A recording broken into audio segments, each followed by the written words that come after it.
Finish with questions. So, and we finish in an hour at 3 o'clock. Am I right? Yeah. Okay. Good afternoon. So yeah, okay. I will introduce myself. I'm Vінетта Кляйн, and I joined a NATO Information Documentation Center last September. And yeah, it's already more than 6 months. And I'm actually already worked in Ukraine in 2016 and 17.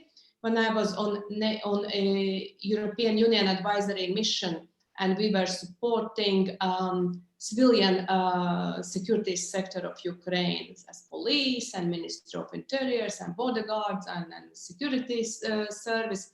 And I was responsible, I was in charge of leading strategic communications team. And now I'm back in Ukraine, and I'm very glad about that.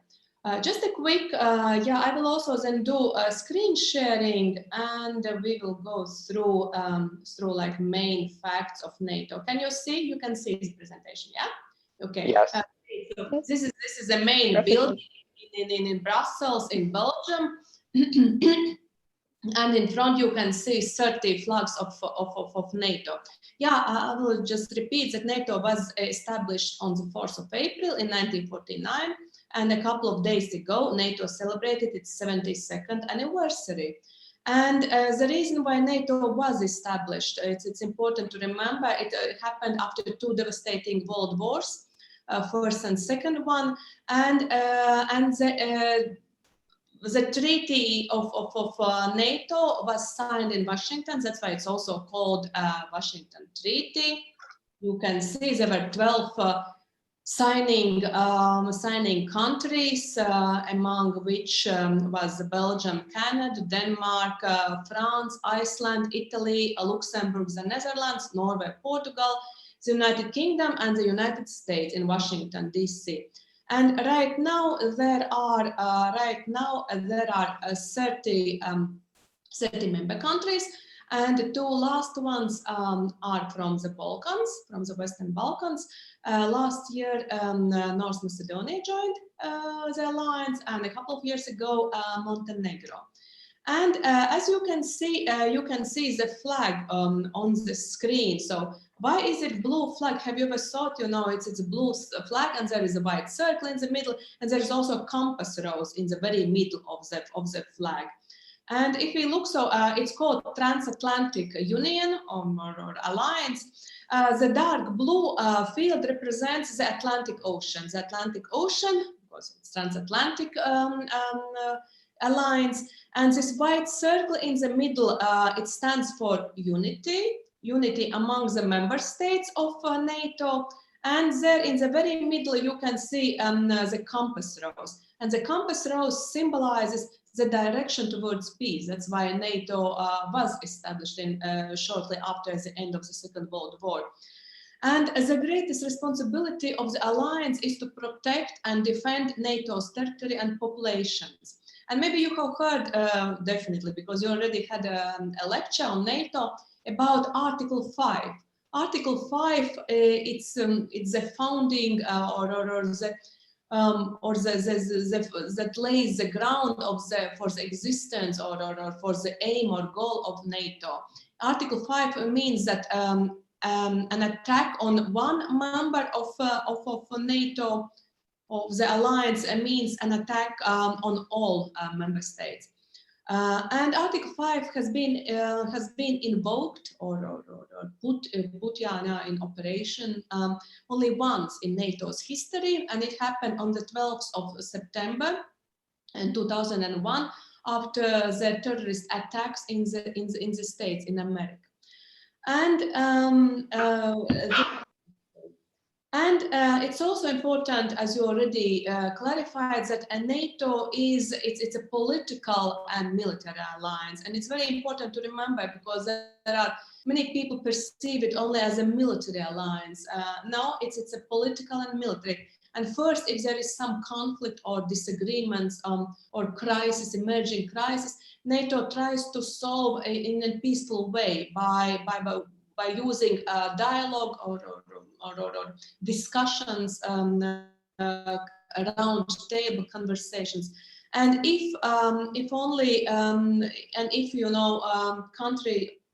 these efforts fail, then alliance has capacity or power to undertake crisis management operations. And we will talk about crisis management operations a bit later.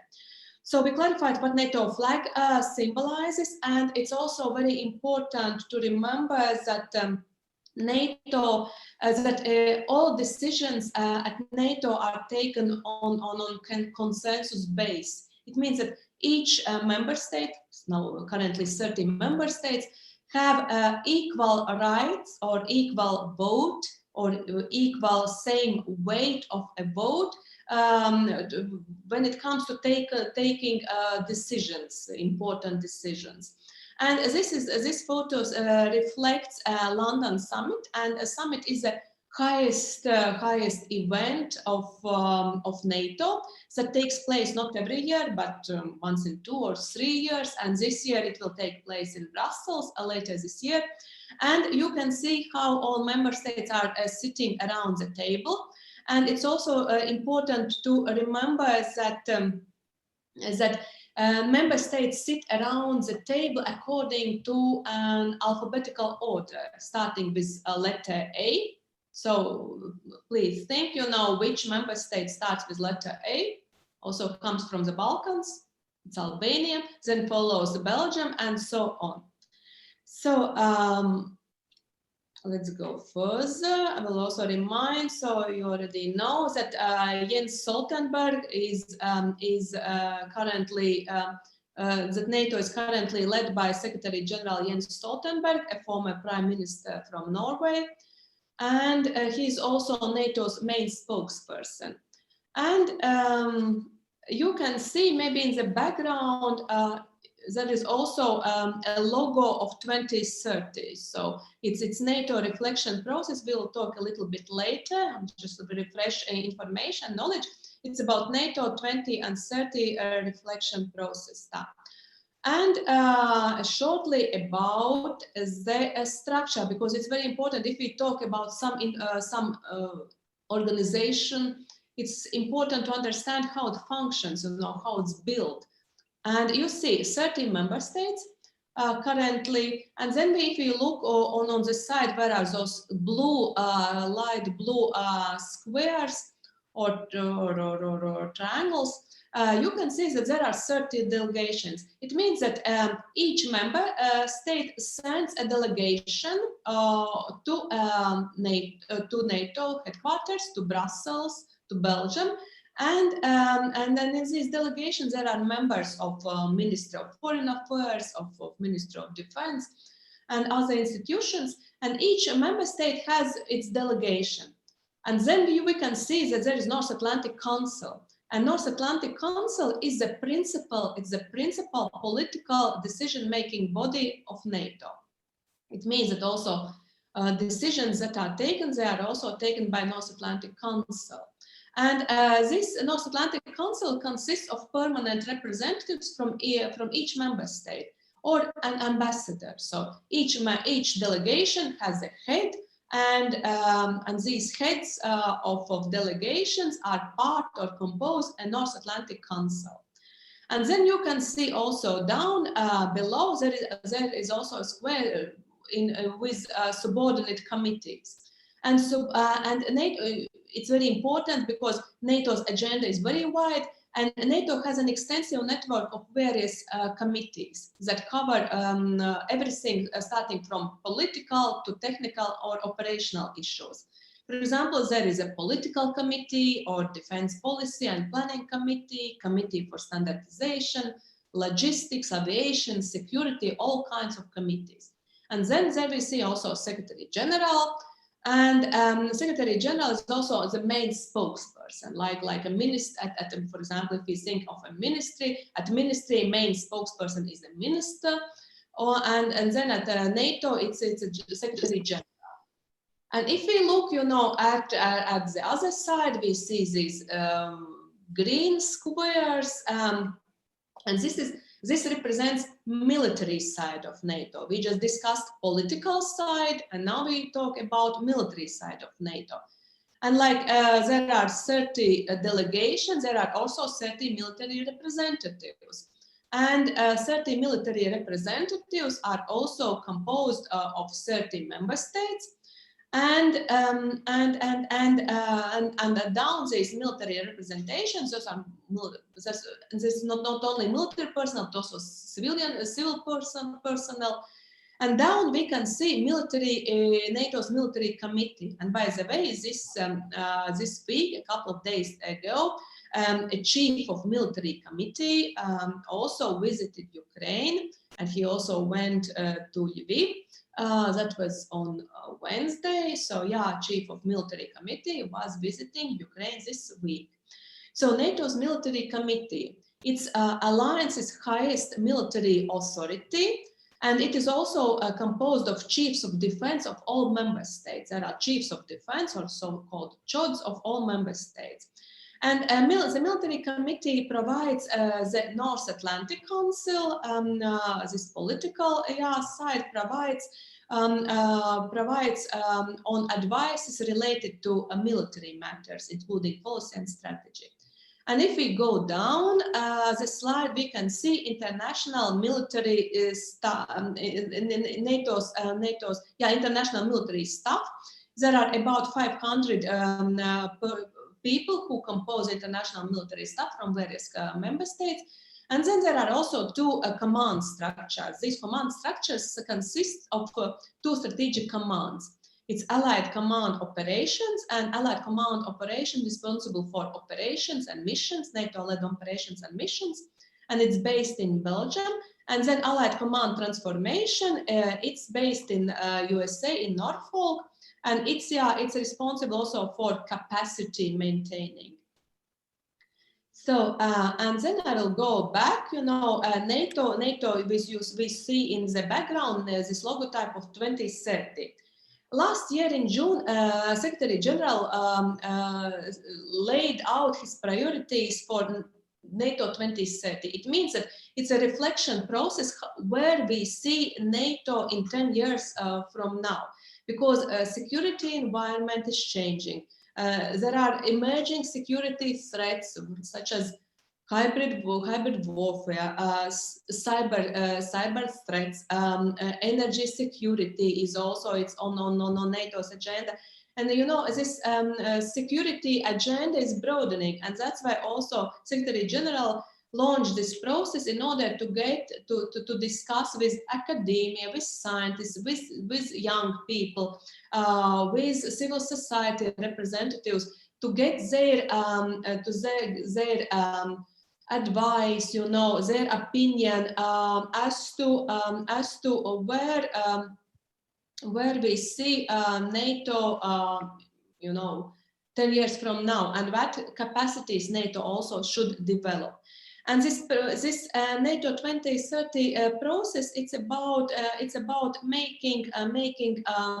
about remaining NATO strong militarily. It's about becoming more stronger politically, and it's about taking a more global approach. And his proposal, Secretary General will also present to NATO leaders when they will meet in Brussels this year during NATO summit. that was shortly about NATO 2030. And now I will talk about NATO's operations. NATO is a crisis management organization, and that also has a capacity to undertake a wide range of military operations and missions. And it's also important to remember that NATO doesn't have its own army or armed forces. Actually, when NATO decides to launch a mission or operation, then member states, and it doesn't mean that always they are all member states, but member states who decide to participate in a particular mission or operation, then they send their troops, their soldiers, and also contribute equipment like weapons and also equipment. And the only asset that NATO has itself, it's a NATO airborne warning and control aircraft. It's a surveillance aircraft that is jointly owned, that is owned by NATO. But whenever NATO launch an operation, member states contribute to this operation by contributing troops and also equipment and weapons. And currently, NATO is having operations in Afghanistan. Then there is also an operation in Kosovo or KFOR, in which also Ukraine participates, and in the Mediterranean Sea, or so-called Sea Guardian, we can see. And in 2018, NATO also established its advisory and training and capacity building mission in Iraq. So NATO is also supporting the African Union by conducting air policing missions upon the request of the African Union. And shortly about and other NATO activities. As I already said, it's not only about missions and operations and then this crisis management, but it's also about protecting populations against natural or technological or humanitarian disasters. And by the way, if we think how many billions inhabitants are right now on the Earth. I think it's more than 7 billion, yeah? So more than almost 8 billion, yeah. Almost already 8, so yeah. And then it means that 1/8, so almost 1 billion population, 1 billion population is protected by NATO, because if we put together the United States and then 29 countries from Europe, then altogether it makes almost very close to 1 billion people. So NATO is also dealing with cyber defense, and it's very important that also, and cyber, for example, it's because a computer system, it's important, that it's stable and, it's not attacked or disrupted computer system, government computer system by somebody, state or non-state actors. Then it's also, the NATO is dealing with energy security, so that there are safe energy supply routes and, reliable energy suppliers. And also NATO is dealing with diversification or also of energy suppliers. And it's also about science and research and technology. And by the way, Ukraine is the biggest contributor of NATO's Science for Peace and Security program. It means that Ukraine scientists work together with Ukraine scientists, with NATO scientists, and then they develop like new, new technologies, or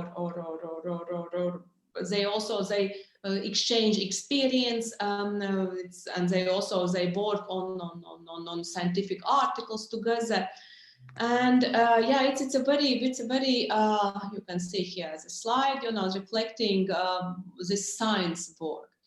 And then it's also a very important part of NATO's agenda is United Nations Resolution 1325 or Women, Peace and Security, and gender aspect is very important aspect of NATO's operations. And for example, at NATO's operations or missions, it means that always this gender aspect or should be taken into account, you know. For example, if just a very simple example, for example, if there is some operation or mission held, let's say in Afghanistan or Iraq, where there is scarcity of water, then it's also very important that, that for example, that there is access of water to for example, for local village women. So, or that girls can get or boys can get to school. So this aspect is also very important. And that is that. And then shortly about NATO enlargement process, I will tell. In 1949, there were 12 founding countries, and now you can see that until 2021, or the last enlargement process took part in last year. Now there are 30 countries. So, and it's very important to remember that sometimes we think, okay, we need to accomplish or carry out, implement reforms, and then we immediately think about reforms in the defense and security area. But equally important is also to ensure fight against corruption. Equally important is also that there is fair court system, and judiciary reform is also very important. And also it's also very important to ensure that there is fair treatment of minority populations, that there is functioning democratic political system. It's important this political system is based on market economy.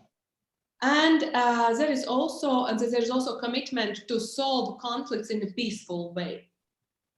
And currently there are 3 countries who are seeking NATO membership. And it's Ukraine, it's Georgia, and it's Bosnia and Herzegovina. 3 countries, they are also seeking for a NATO's membership. And that we have discussed. And shortly about NATO-Ukraine cooperation. Dialogue between NATO and between NATO and Ukraine started already in early 90s after the collapse of the Soviet Union. And for example, in 1994, Ukraine became a Partnership for Peace country member.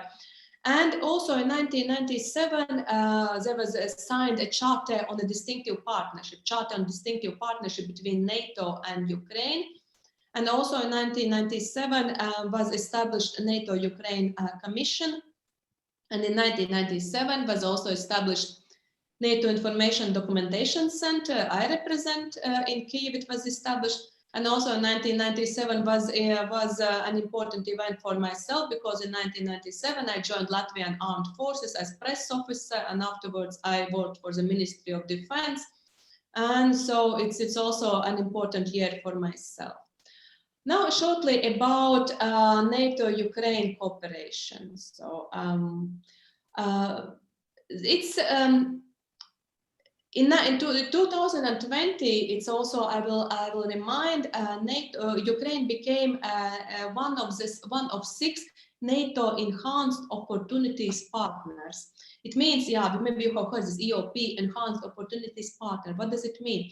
It's a special status NATO Ukraine is having, and it means that there are only, apart from Ukraine, there are 5 other countries. It's Australia, Finland, Georgia, Jordan, and Sweden. And it means that this status gives, for example, for Ukraine, more opportunities to take part in NATO's exercise or interoperability programs. And it's also about that Ukraine also will have now better access or enhanced access to information sharing. So, and then we also, and that's why that was a big event, for Ukraine last year. And then there are several NATO also provide practical support. It's political support and practical support.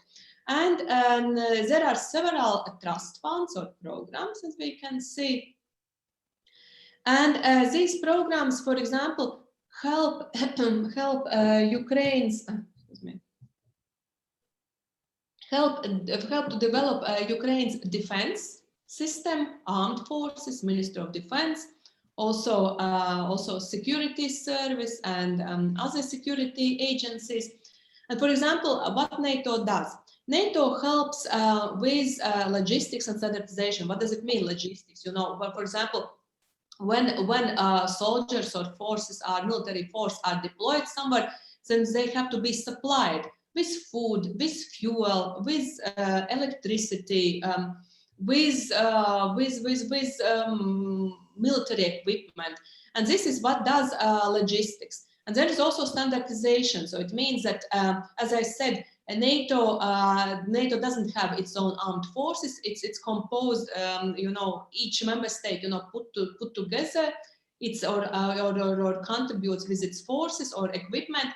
But then, can you imagine, for example, it's like an orchestra. So when there are like various musicians, there should be also a conductor, and in this case, a conductor is a command, like a joint command, or all these forces are put under a NATO command system. There's commander, command, and also all these players, they should somehow synchronize their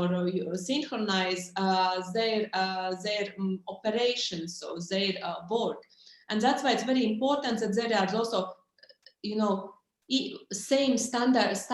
So, for example, that equipments can work together. That's also important to know English language. So, because it's commanding language. So, and it's also, but NATO has two official languages, English and French language. And for example, when I applied for this position, I also had to pass a test in French language because NATO has two official languages. So, we talk about logistics and standardization. Then there is also NATO helps Ukraine with medical rehabilitation when, for example, servicemen are wounded. So then also we help with medical rehabilitation. Then you know that after finishing career in armed force of Ukraine, usually. People who retire from armed forces, they are still young and they still want to work. And that's why they also need to obtain a civilian career and to start a business, for example, private business. And that's why we also, we help with re-education. So with gaining, acquiring a civilian profession. So. And then we also help with combating improvised explosive devices. So it's also a very important thing. And also with radioactive waste disposal. And then there are several programs like building integrity. So what does it mean? It's about being transparent. It's about conducting fair like procurement. It's about transparency into armed forces. And by the way, I also usually give a practical example when Latvia decided to join NATO, we also started, one of the first things we started with was to ensure transparency, openness to the public into our armed forces. And also one of the first things we did, we created instruments, mechanisms, and we also established procedures that ensured parliamentary oversight, that there is this democratic or civilian oversight over armed forces and security institutions. It's one of the preconditions also to join the alliance. And then are also like strategic communications, because it's very important how we explain to society, you know, what reforms are being conducted, you know, how it's being done, you know, how open, you know, how quick, you know, how we are with informing society about our activities. So this is very broad spectrum of activities. NATO is supporting the is supporting Ukraine. So, and then very shortly about Ukraine's contribution to NATO-led operations and missions, and that's one of the main reasons why Ukraine was granted enhanced opportunities partners status was Ukraine's significant contributions in NATO-led operations and missions. So, and currently Ukraine continues its contribution to Kosovo force, and I was more than 4 years in Kosovo. So the last photo at the end of the slide, it's from Kosovo. That's why, you know, I'm a bit, you know, since I worked for more than 4 years in Kosovo, and I had a chance to meet Ukrainian servicemen who were also on the mission to Kosovo.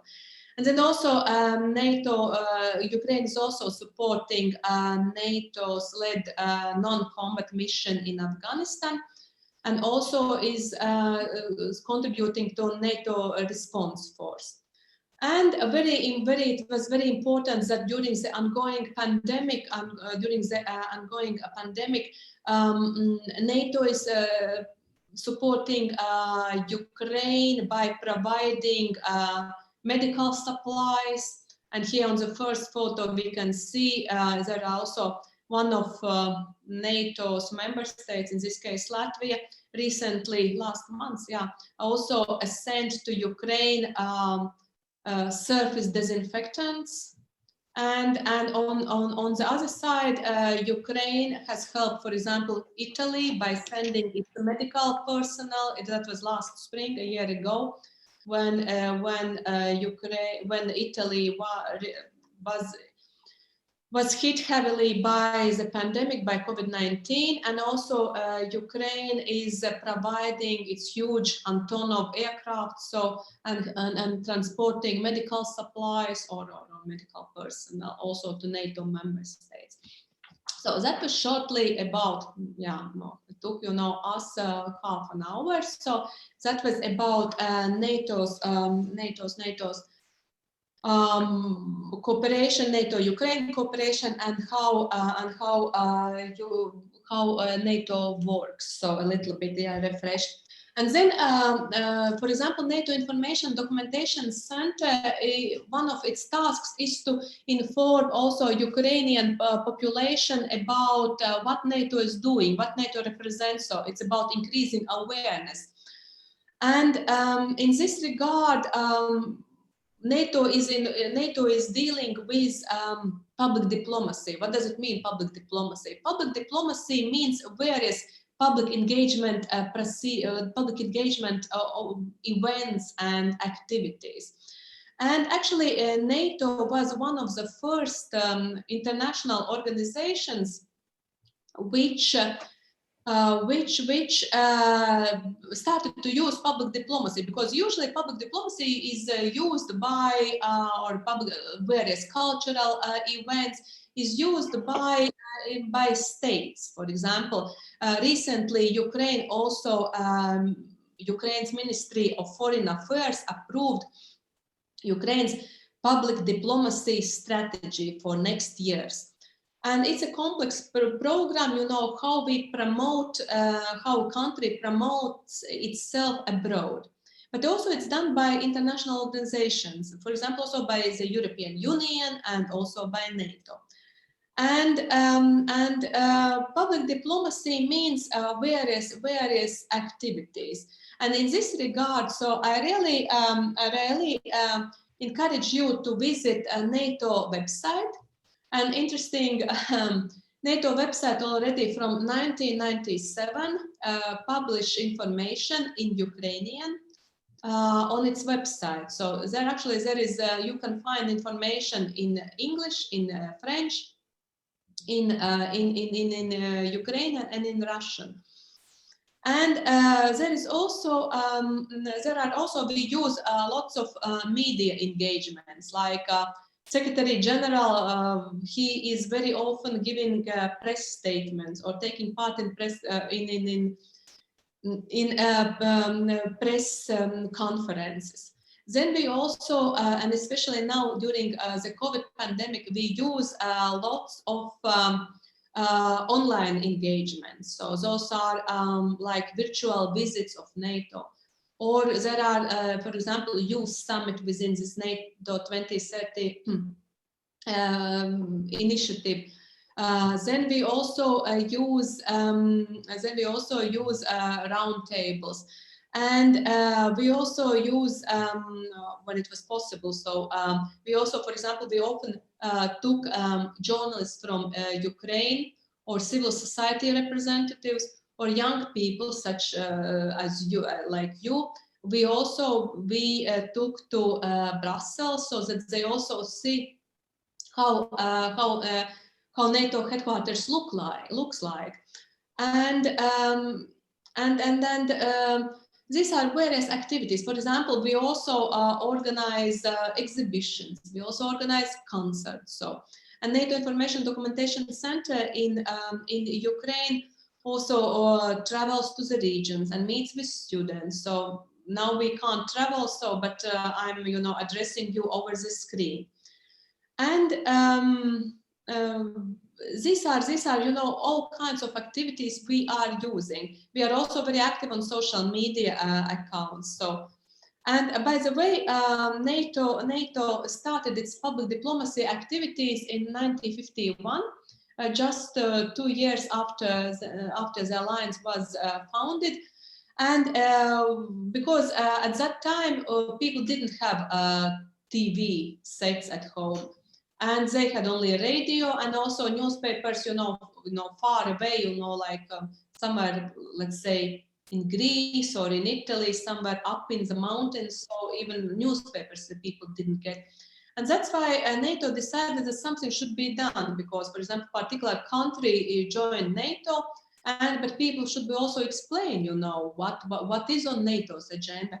And that's why this first exhibition called Caravan of Peace, set or started traveling. It was traveling exhibition. It was in 1952, and it was like a bus, and this bus was or trailer which consisted also of a tent and a bus, and they set off from NATO headquarters in Paris, because at that time NATO headquarters was in Paris, and after later on moved to Belgium, and it went to Italy. So, and actually it was an immediate success, and after Italy this bus traveled to Greece, and it traveled to Turkey, and it was in 1952.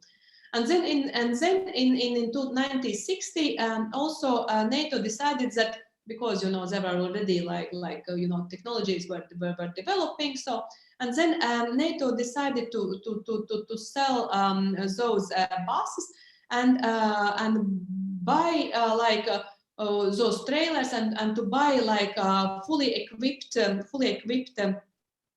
buses. And then these modern, already much more modern buses also were traveling to NATO countries. And they, for example, what did they do? They were showing videos about NATO, and they were also handing out leaflets or booklets about NATO. And these buses, across NATO countries traveled until mid-70s, when there already most of households at home, most of families already had TVs, and then they were also it was already much more easier to share information, or to tell on NATO was more frequent on TV news, on TV. And that is about NATO's public diplomacy activities. And now it's we are doing lots of activities. I mean, NATO it's on digital. We use also NATO has its own YouTube channel. It has its own TV channel, Facebook, Twitter, Instagram, Flickr. Flickr it's for photos. So all kinds of social media also. Accounts we have, and these tools we are using, and yeah, that would be shortly about NATO's public diplomacy activities. And NATO during the COVID time, during the COVID pandemic, we instead of face-to-face meetings, we do more digital communications, and we have these virtual media tours or online engagements.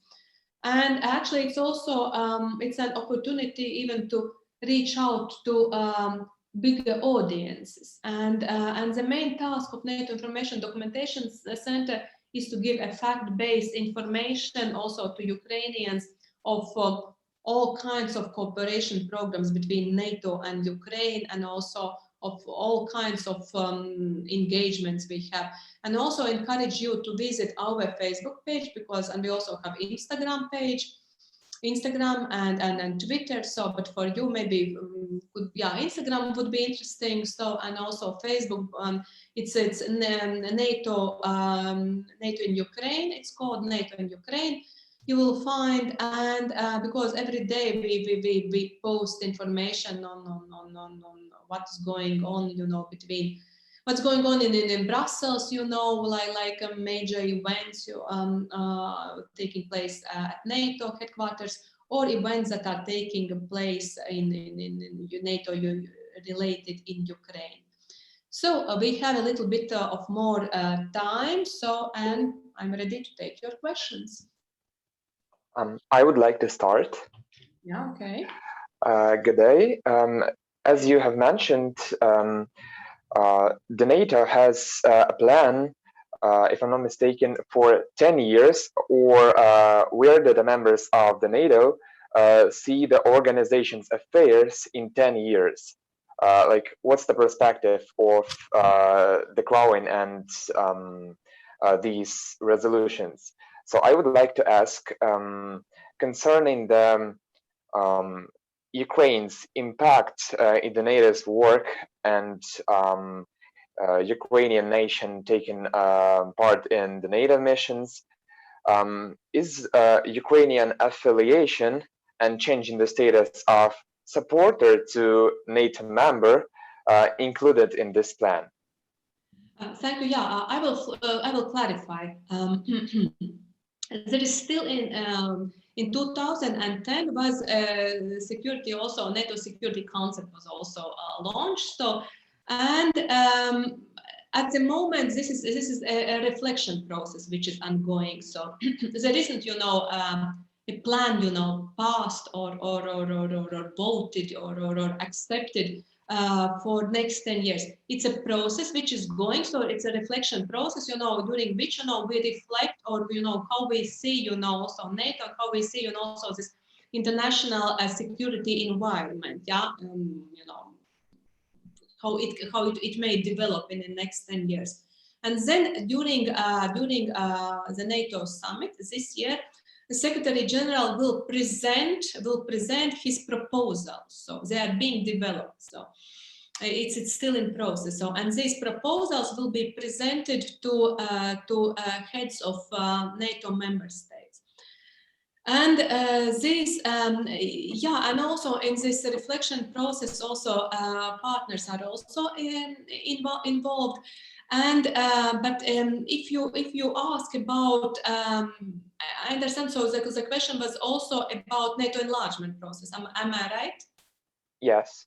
Yeah. Okay. Yeah. If we speak about NATO enlargement process, it means that there is a set of criteria. So I already mentioned. So it's important to underline that NATO has its open door policy, and in a very successful way,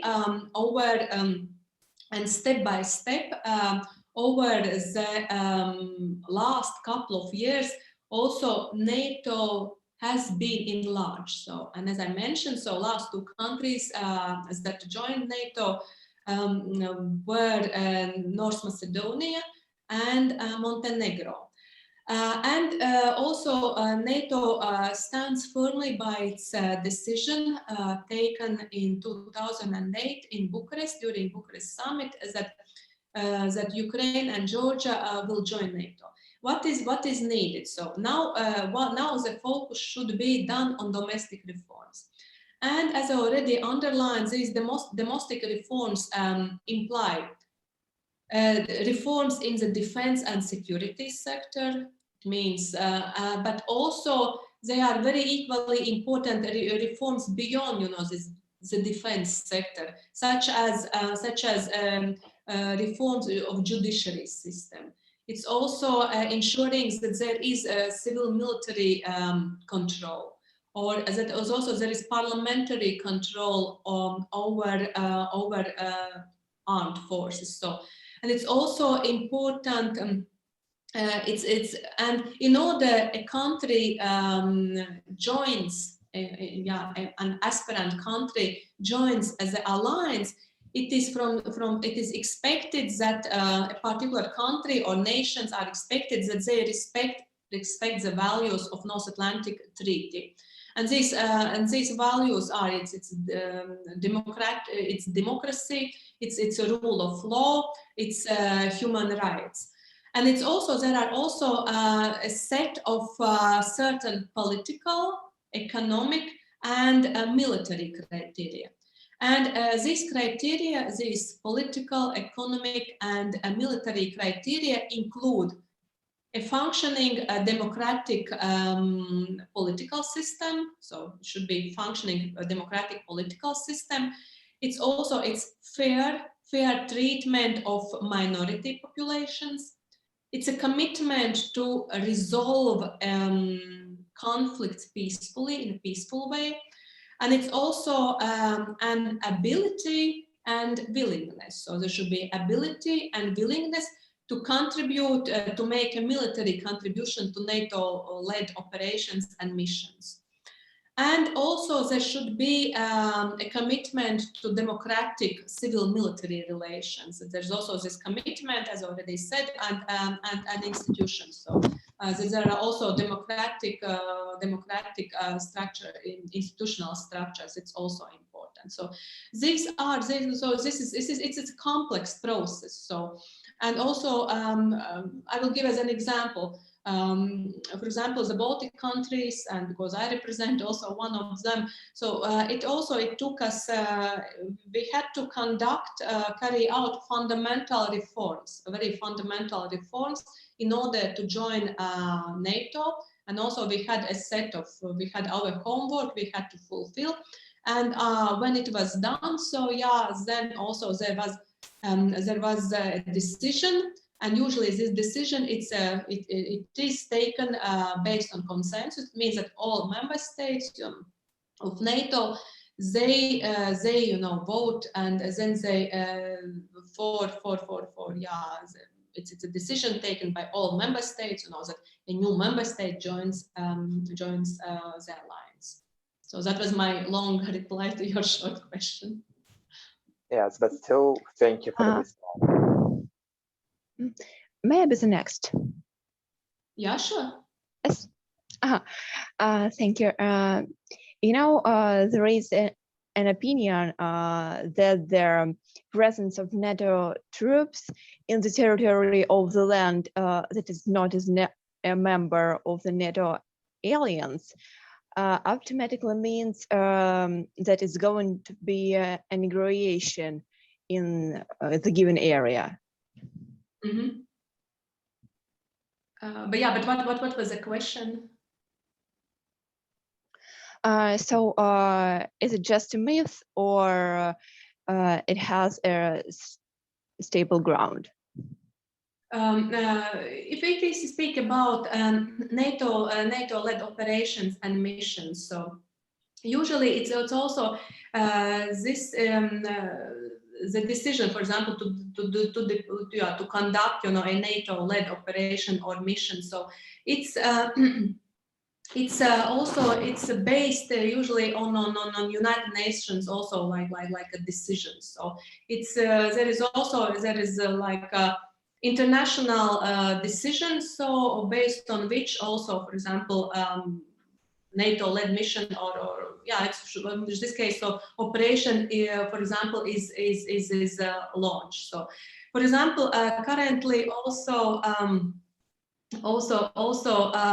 for example, the training missions. So in Iraq, when it's also launched, so it's also based on an invitation. So yeah, done by for example, by Iraqi side. So it's NATO. It's always, you know, NATO follows international rule and international you know, decisions that are based, you know, on international, you know, rules or decisions or for example, of United Nations, so decision, for example, to help some countries or to support. So, thank you for your answer.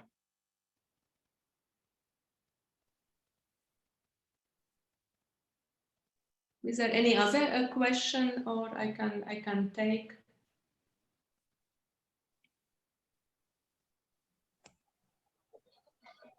Or I think Maybe. you know, Thank you yeah. for the meeting. It was very interesting to listen information about NATO, your principles. Maybe can you present our the opportunity for students to write projects or about projects opportunity? If you, for example, if you want to take part, actually, yeah, I think we should also, you should also reach out to our center, because sometimes we also launch like student essay competitions. So there are like student essay competitions. So, and you can also, we do it together with our partners, and then you can also, for example, students can take part in these competitions. So, but how to do it? So I think you are in contact with my colleague Svetlana Rotayenko. Yeah. So yeah, and please reach out to my colleague Svetlana Rotayenko, and then we will inform you and then your university students about a possibility to join, you know, a student competition on issues or topics that are related to security. Yeah. Thank you very much for this meeting. Yeah. Okay. And take care and stay healthy. Yeah. Okay. Thank you. You too. Okay. Goodbye. Bye. Goodbye. Have a great day. Bye. Goodbye. Thank you. Goodbye.